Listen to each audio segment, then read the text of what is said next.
महत्व। सुख और दुख जीवन के दो चक्र हैं। इनमें से कोई भी चक्र सदैव बना नहीं रहता। लोग ये सोचते हैं कि आज हम सुखी हैं तो वो अभिमान में रहते हैं कि मैं जैसा कोई है, मैं तो बड़ा सुखी हूँ। लेकिन वही सुख जब चक्र घूमता है फिर वो दुख में कन्वर्ट होता है, तब रोते हैं कि मेरे जितना कोई दुखी ही नहीं है। जैसे दिन के बाद रात अवश्य आती है, दिन के बाद रात आती है तो रात के बाद दिन भी अवश्य आता है। उसी प्रकार से सुख और दुख जीवन के दो चक्र हैं और वो घूम के जरूर आते। इनमें से कोई भी चक्र सदैव नहीं बना रहता। जैसे आप चाहें कि हमेशा रात बनी रहे तो क्या रात रहेगी? नहीं रहती, दिन आ जाता है। आप चाहते हैं कि दिन ही रहे, रात ना आए, तो क्या ऐसा संभव है? नहीं होता, रात आ जाती है। उसी तरह से आप सुखी हैं तो हर व्यक्ति चाहता है कि मैं सुखी रहूं, मेरी इच्छा का सब कुछ हो रहा है तो मैं मस्त हूं, सुखी हूं।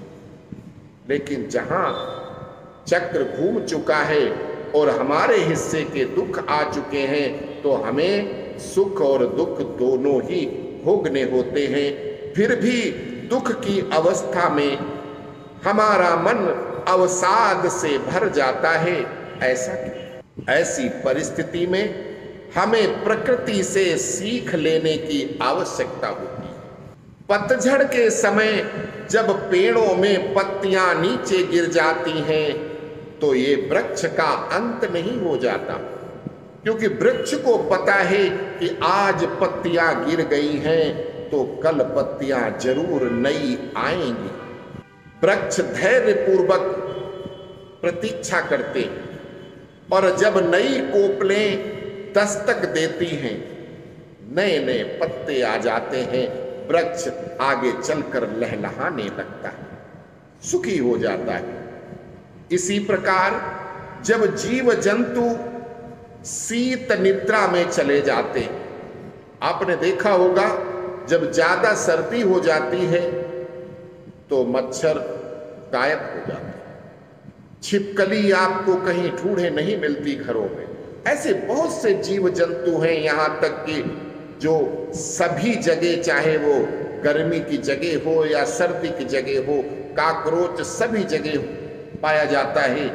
काकरोच भी ज्यादा सर्दी में छिप जाते हैं, अर्थात वो शीत निद्रा में चले जाते हैं, क्योंकि उनको पता है अपने अंदर ऊर्जा शक्ति का पुनः सक्रिय करते हैं, पड़े रहते हैं नींद में, थोड़ी थोड़ी सांस लेते रहते हैं और आने वाले समय का इंतजार करते हैं। अर्थात कठिन परिस्थितियों में हमें सीखने को मिलता है, परिस्थितियां हमें परखती हैं और हमें अनुभवी एवं दृढ़ बनाती हैं।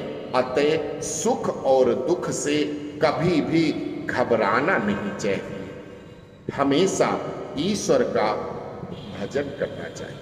क्या होता है हम दुख में, हे भगवान हम तो बड़े परेशान हैं, भगवान हमको ये पड़ गया, हमारा ये दुख हो गया, तब हम भगवान की याद करते हैं। और जब सुखी होते हैं तब भगवान को तो बिल्कुल भूल जाते हैं और सबको याद रखेंगे। भले हम किसी पाखंडी बाबा के यहाँ किसी मजार पे अपना मत्था रगड़े आएंगे, लेकिन भगवान की याद नहीं करेंगे जब हम सुखी होते हैं। दुख में सुमिरन सब करे, जब दुख पड़ता है तो सब हे भगवान, हाय भगवान, हे प्रभु, हे